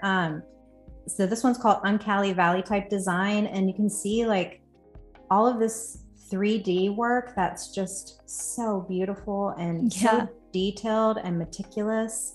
And I love how he just shows his process for everything. He's got like a very cool vibe about him. And so this is like, inspired by cyberpunk, and it's a theme of a typeface. So he's putting together like, almost like a brand guideline for some typeface here. Oh, and cool. then if we go look here, we have the process of designing the font. So, these are great things if you're ever wanting to get started in a creative industry, to start with the basics in graphic design. And it will really help build your portfolio, because graphic design is something that is really necessary as a baseline skill, in my opinion, for a creative if they're wanting to enter any kind of corporate environment. Yeah, and I think it's really smart the way he's presenting this kind of work and showing you the entire process that he went through to create this type, because I think sometimes we can kind of forget about showing the process and your actual design thinking, and you just show the final result, which maybe like it's really easy to be like, oh yeah, that's cool. But here it's like, oh my gosh, look at all the research that went into it. Look at all the ways he kind of drilled down the letter form. So it's really cool to when you get to see like the inner workings of a creative project like this. Yeah. And it's so important to understand like how somebody works, right? How their brain works. So he did a lot of really great things. Oh, yes. This one was Calling My Name. It's very playful. You have photo elements. We have a lot like a more graphic style. What is this? Is this a spec project? Yeah. So this is actually what Designity does. They give you a creative challenge, and the interview process is all through like a video ask. So you're doing these video interviews, and you're recording yourself, and you have to do like a mock-up creative challenge. So everybody has to go through this, even the creative directors, and Lekka Chips was the mock-up and the pretend product. So this was his design for that. And it's so cute. And it's just like really cool, like textures and color combinations. So and I think it's really on trend to mix like photo with graphic design right now. Yeah, I've been seeing that a lot. So it's really cool to see how he's taking on and reinterpreting that trend. He really is. And it's like got this kind of retro feel, but it still feels like current. So I love it. It is really neat. Is that the end of the project? I think or do we have one more to take a look? I wasn't sure if in that one we had another one. I love the colors too, by the way. Oh, we have some animations here. Oh, yes. Let's take a so simple, but so satisfying. All it takes is a little. Yeah. You just have to know what to animate and then it'll bring it together. That is really, really cool. I could totally see that going live on a client's Instagram. For sure, or Twitter, or for any sort of campaign. Yep. There you go. Yep. And there is the mock-up. Yeah. Mock-ups really always help bring things to life. I feel like really now I can see that brand living out in the world already. So that's amazing. This is really cool work from Edgar. He really can cover so many different disciplines, so many different styles, and showing us his process throughout the entire creative process. So that was amazing. Melissa, I'm so glad you brought us Edgar, and I'm so glad we were able to spotlight him today. So that was very, very cool to see his work. Now, before we move on, everyone, don't forget to submit your recommendations for creatives to highlight for our next Artist Spotlight. Just head on over to the Artist Spotlight tab at the top of the chat on Behance to send your nominations. If you're watching on YouTube, you're not going to see that tab. So come on over to behance.net/Adobe Live, and you'll be able to see that Artist Spotlight tab at the top of the chat. Drop your nominations. You might be selected for the next one. Okay. So Melissa, let's get back to work. Let's get back to your piece. Okay. So we're almost done here. I know we're getting close to time, so I'm going to adjust finish out with a couple of highlights on her lips, which is always fun. Yes. Show us here.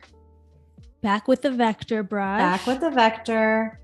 Can you remind us what vector brush that is? I think you Yes. showed it to us yesterday, but I'm not sure if we captured it today. It's the taper brush. Yes. Yes. So for anyone who wants to recreate this at home.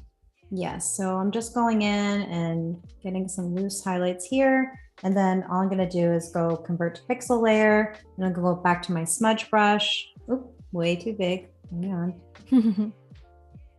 And I'll see how these work. Because sometimes, you know, it's a little too much. Sometimes I have to play around and see if it's going to be in the right spot.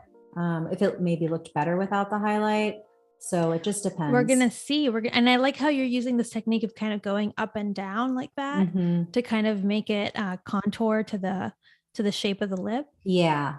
And it just really like makes such a difference, like very quickly.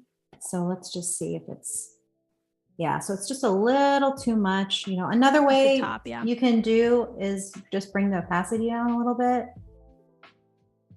If you don't want to like erase. Right. Yeah. You can definitely play around with the levels.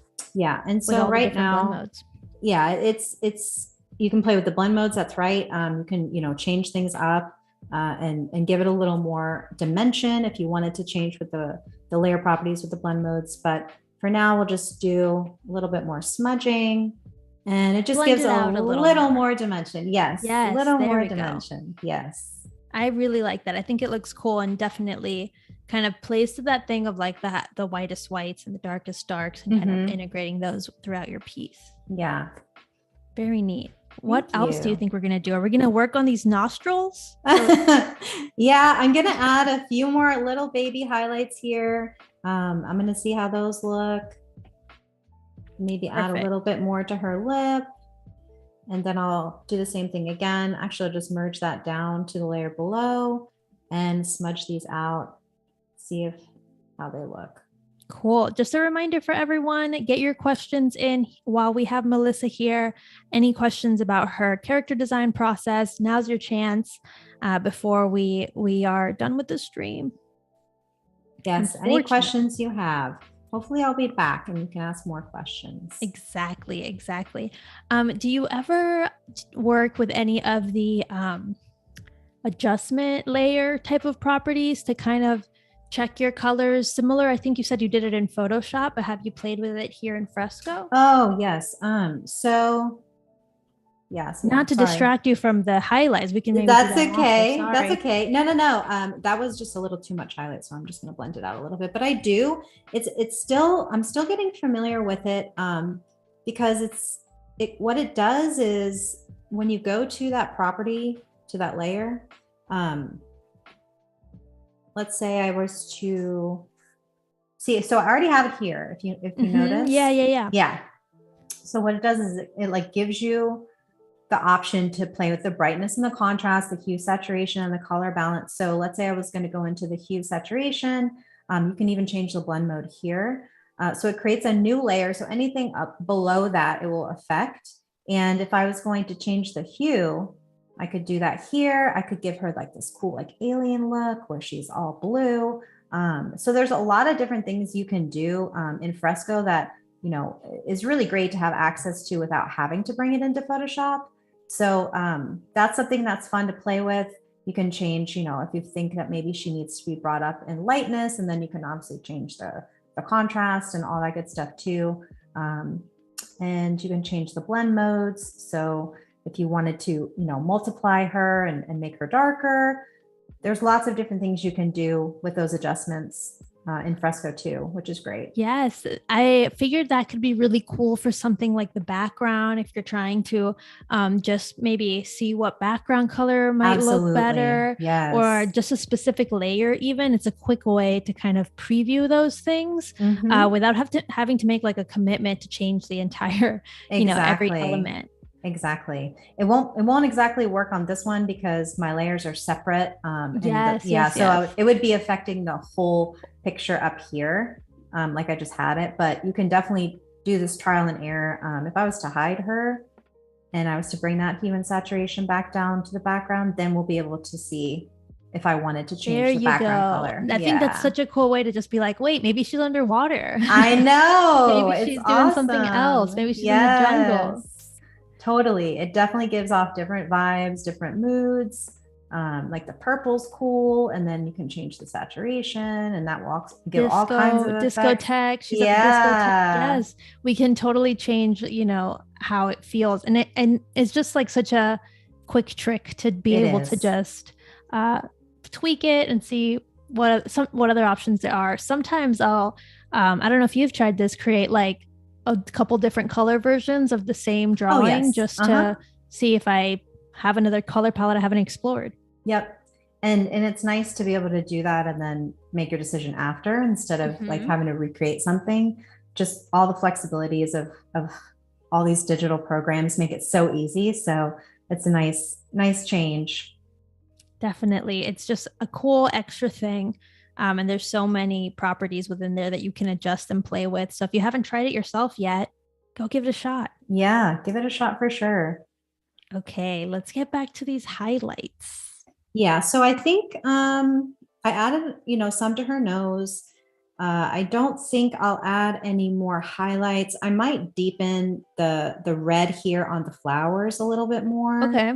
Like bring that darkness back in. So I'll just select that color, and then I'll slide the slider down for the color wheel a little bit more, go back to that vector, and then I'll just draw a little bit of a darker color here.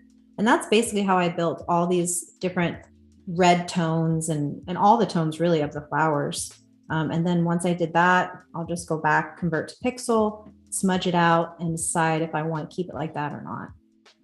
So beautiful. It just creates a very organic shape from such a vector is like, I never think of vector as organic at all. I think about it very rigid.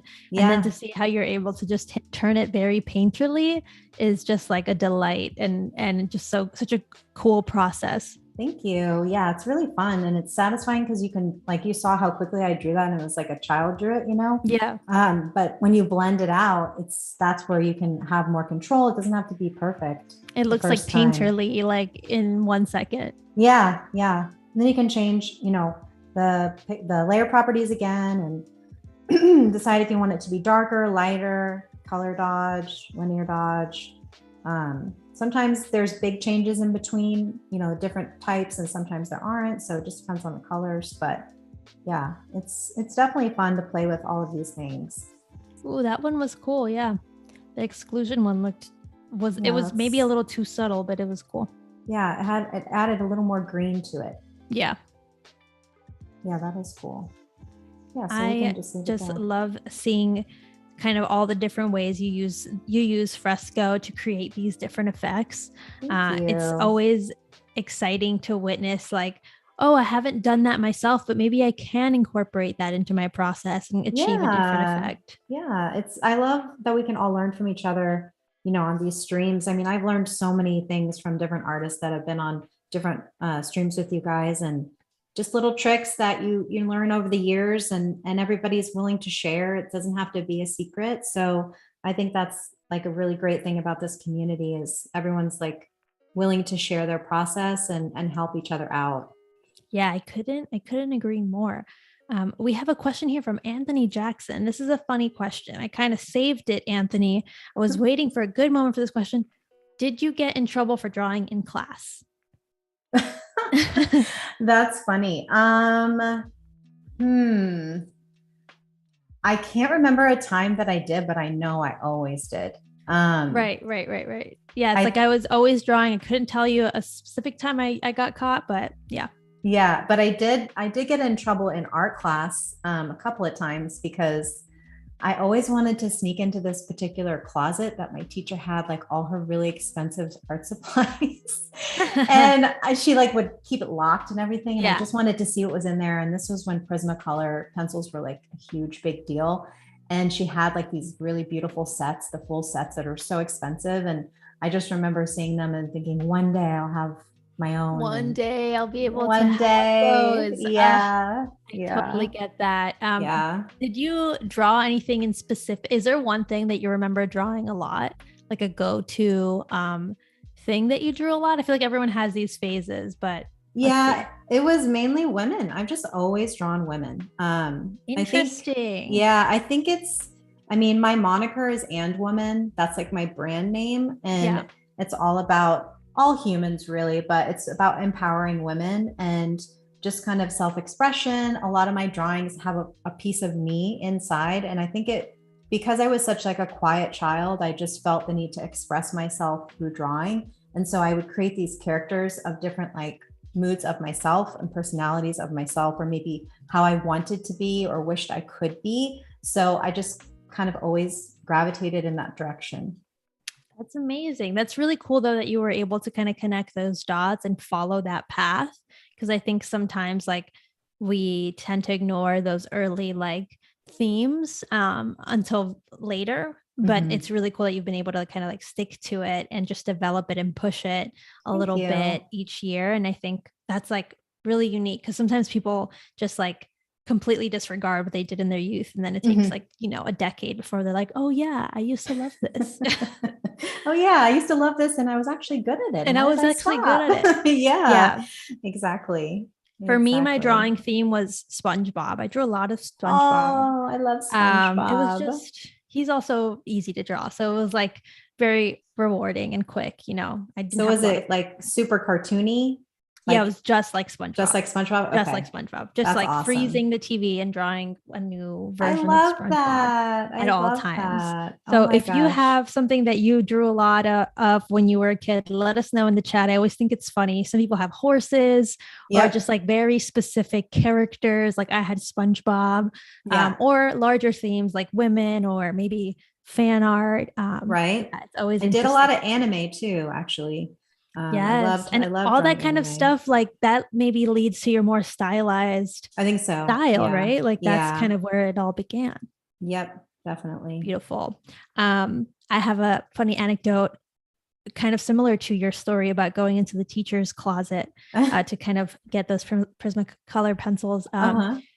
My sister she really liked art and drawing and stuff like that. That's kind of where I thought it was cool, right? Because my older sister was doing it. And she saved like all of her money to buy like a set of Prismacolor markers. This was like a big moment. Oh yeah. And one day when she wasn't home, I was like, those markers are cool.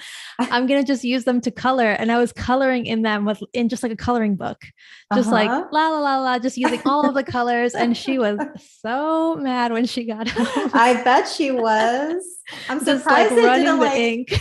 Put holes in the coloring book paper because that's like really saturated Prisma color. I'm sure it did, but I was still like stubbornly just like, why not? This is what's good. Yeah. Let me just use all this ink. But you know what? I mean, at least you had like her as inspiration and like encouragement, I'm sure. And, you developed your own like journey with art and you guys have that connection. I think that's really cool. Yes, it is cool. Like seeing like who encouraged you to do art and where it was like kind of planted in your mind that you should keep going. Yeah. Because everyone has like a different point or maybe they stop a little bit because they think they need to, I don't know, go pursue something more practical or like, maybe that's childish.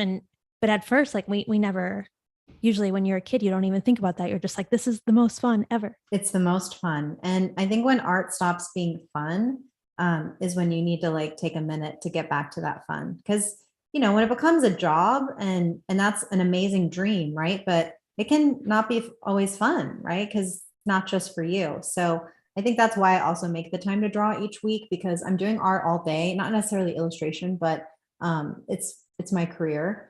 But I want to do things for me too that no one's going to like say anything about, it's just for me. So yeah, you definitely have to reconnect with like that part of the creative process that brings you joy when you're an artist and you're kind of working on more client facing work. Right. You have strict deadlines. You have to be like, wait, no, I do this because I love it, because I love drawing SpongeBob or whatever. Yes. SpongeBob, for whoever you. It is. We have so many amazing mentions here in the chat. People said they love to draw trees growing up. I think that's a popular one. Like trees are, trees. I feel like everyone kind of starts off with like a tree and a house. Yes. And then you kind of go from there. We have Luis Angeles mentioning characters with kawaii eyes. So Oh, just hey, drawing a lot of Luis. that. That's Yes. cool. Becca Smith, I had an anime book, drew lots of anime faces in high school. Oh, yeah. And That's the yep, go-to. drawing eyes. So I love seeing what everyone like originally kind of gravitated to and latched onto and just filled notebooks with. Oh, yeah. Yeah. I like going through old sketchbooks and pulling out my old like college portfolio, and I'll like my son and I will go through it because he's an amazing artist too, and he loves anime. He's really good, and he'll just look at my stuff and he's like, "Wow, that looks really trippy, mom," or like, "Wow, there's a lot of anime," and he just like it's so cute because that's like from when I was a teenager, and Yeah. now his mom, and but he's always really interested, and always takes the time to at least pretend he's interested. So that's nice. That's so adorable and cute. Yeah. I'm glad you guys have that to bond over. Yeah, it's fun. Well, we have to start wrapping up for the day, Melissa, but Okay. Can you give us a little recap of everything we learned today from you? Sure. So we did this kind of fun character design where I combined a little bit of surrealism and realism together. We walked through the entire process from sketch to completion. And I kind of talked through a lot of the cool layer properties and blend modes of Fresco and all the different brushes that you can utilize, like vector and pixel. So I think it turned out great. And Fabiola, you've been such an amazing host these last 2 days. Paco, I really appreciate all the equipment checks. You guys have been awesome. I'm so thankful to Adobe for being here. So thanks again. Yes, of course. Thank you to everyone who has joined us throughout this stream and who was here yesterday. Everyone who came back, shout out to you. We saw you in the chat. Yes. Thank you, Melissa, for showing us your character design process. This has been amazing. I've learned so much. We've learned so much together on the stream too. So thank you so much. Please be sure to connect with Melissa on Instagram and of course her Behance, and check her out on TikTok so you don't miss out all of her new work. I'm sure she's going to have some amazing things to share with us soon. So be sure to stick around for the creative encores of the Illustrator Creative Challenge with Julia Vaca, immediately followed by day 2 of editing YouTube videos with Javier Mercedes. Once again, everyone, thanks so much for being here with us today. You guys have been incredible. Melissa, you've been amazing. Thank you. Bye for now, everyone. Goodbye. Bye.